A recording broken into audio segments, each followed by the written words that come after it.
Ndjeni fryrje të stomakut, ja çfarë ju shkakton.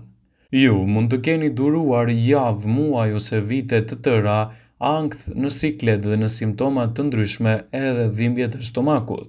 Nëse ndjeni fryrje ekstreme, ndonse e keni stomakun bosh, ka raste që dëgjoni edhe zhurma të çuditshme, të cilat mund të mos i keni dhënë rëndësi.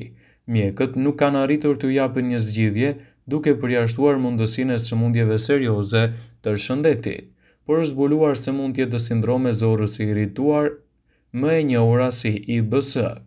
Studimet vlerësojnë se të paktën 1 në 5 persona në Mbretërinë e Bashkuar vuan nga fryrja e stomakut, por nuk arrin të gjejë trajtimin. Kërkimet dëshmojnë se shqetësimi mund të shkaktojë edhe fryrje të karbohidrateve, yndyrnave dhe sheqerit. Ekspertët e shëndetit në Britani këshillojnë që të ndaloni konsumin e kafes dhe alkoolit, të mbani një dietë të pasur dhe kështu do të evitoni edhe fryrjet e stomakut.